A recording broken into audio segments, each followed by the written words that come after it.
So today's episode is a pre-framed show. So what is to come for next week, which is going to be all about real estate. Yeah, you heard it right. For years, I've been so interested in real estate. And what I mean is that I've watched every single real estate TV show that you could ever imagine for years. And I've always been fascinated by the strategy when it comes to closing a deal of a home, or like what next week is actually going to be, or we're going to be having a very special guest to talk about real estate. But for today's episode, I want us to talk about what strategies I see you taking, what can we do to stay top of mind when you are a realtor, and what's the mindset you should have when it comes to real estate and marketing.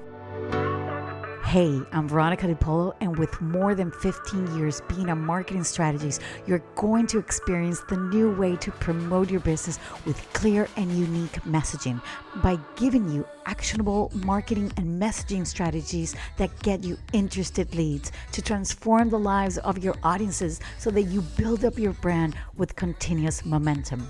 Get ready, because here's where we say no to outdated marketing strategies and society norms, and we say yes to change from the inside out. Welcome to the Branding Momentum Podcast.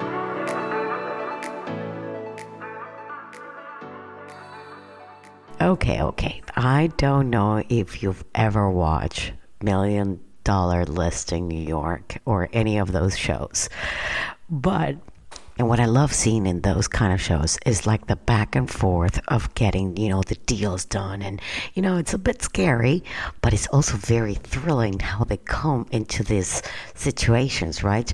Which for me, it did help me a lot every time I would have to negotiate or rent or sell a property in the past, because there are certain things that, the buyer should be aware when it comes to selling.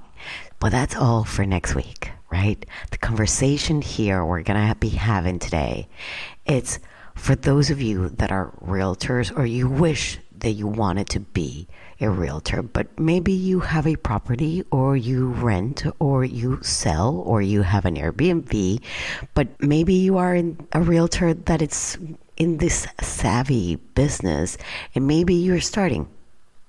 Because let's be honest, it can pay very well, and how you differentiate yourself from massive companies or other real estate companies. And that's exactly what I want to talk to you about.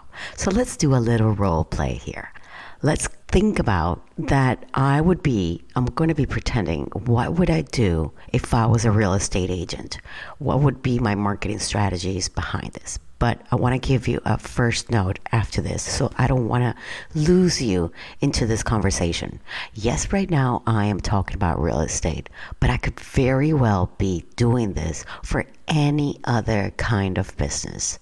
Actually, the fact that I decided to do it in real estate because I'm secretly passionate about it. But if you are into another service that has nothing to do with real estate, please listen in, because the strategies that I'm going to mention can actually benefit you in your own service. Okay, so let's continue with the role play. Right? So the first thing that I would do is I would actually try to understand who my ideal buyer is, what they love, what they hate, like what are the kind of things that they're looking for. Do they want to invest? They don't want to invest. So I would also try and find a niche, the kind of niche where I can actually find that ideal client, right? And what's the location? Of course, because we're talking about real estate, I'm going to see, okay, where is going to be my location, where I'm going to be selling from, like where is my area? And then I would look into my competition. What are they doing? How are they doing it? What are they not doing? How are they actually putting themselves out there, right? How are they actually promoting themselves and doing some marketing on social media? Do they have a YouTube channel? Do they have a podcast? How do they do this? And then I would think, okay, how can I make this different for my audience and make them feel connected with what I am trying to do, which is to sell property, right? So the first thing I would try and do is produce content consistently, like short reels to showcase homes, but also to alert my buyers on trends and what they don't know about, like maybe in carousels, and give them guides of certain places around the area or the location that I'm doing this, for example, a property, the amenities inside. So I would also do post about reviews of people that have maybe worked with me. I would build an email database for sure with valuable information for my buyers, with maybe family and friends, of course, because we're starting. So I would definitely let them know that I'm becoming a realtor. So everybody should know. So they should all come to me if they know of somebody that wants to sell a property. Then I would actually think about doing like a little newsletter, maybe once a week or twice a week, to get the conversation going and keep, being top of mind of everybody. And I would create a referral structure as well, as to how to probably give me new properties, or if somebody's giving me a lead on a property, maybe I give them a little discount or something like that. Then number 3, I would, create a great website that speaks directly to my buyer, not from the point of view of me as Veronica, that being the realtor. No, it's not about my ego. It's not about that. I would create it in a way that they actually feel connected, saying like, oh my God, this is the realtor that I really need, because she's speaking to the needs that I have, right?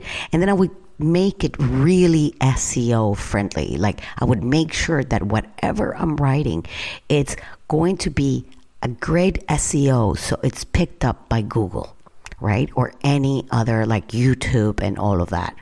I would for sure have, or I would try to get as many Google reviews I would get from people that have bought from me, or sellers and buyers, right? That they would put those Google reviews, and I will have in my website, obviously, I would have single pages of the properties that we're showcasing, and I might have a live chat on my website, like a chat bot, because then they can, get the answers that they need, right?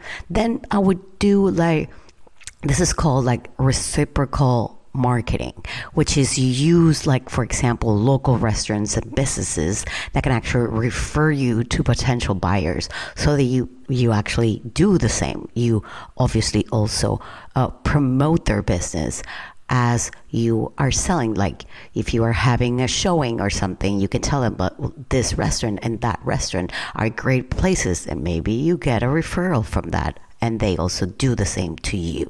Now, this is just to get me started, right? Now, as a realtor, I would also analyze, as I'm talking to potential sellers, right? I would analyze if their homes need staging, right?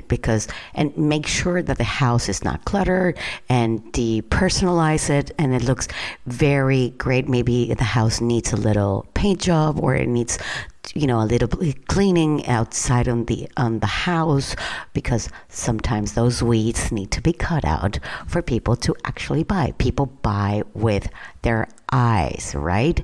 So I would probably host an event in the property and market the hell out of like crazy, so that everybody would know. And I would, like I said before, I would use the restaurants around and the people that are there. And I would also actually do Facebook ads, and targeted Facebook ads to the location where we are selling that property.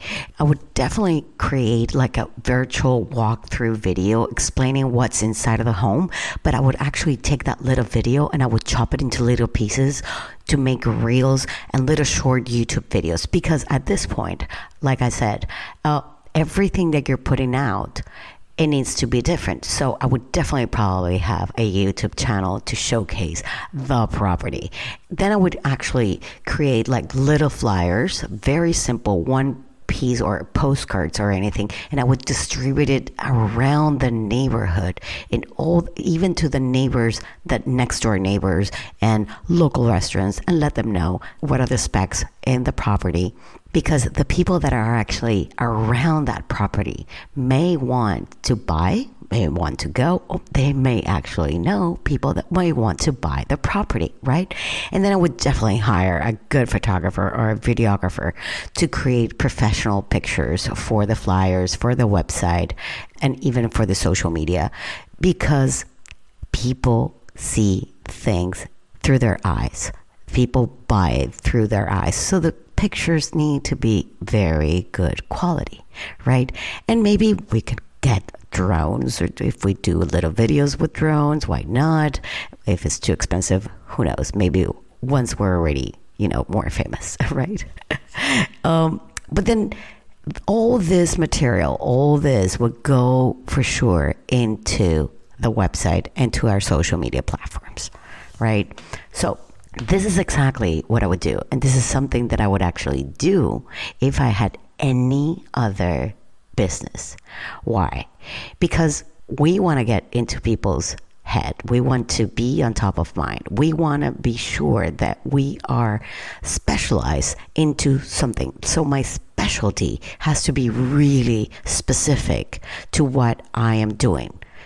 So if we are in the realtor business, then make it as niche as you can.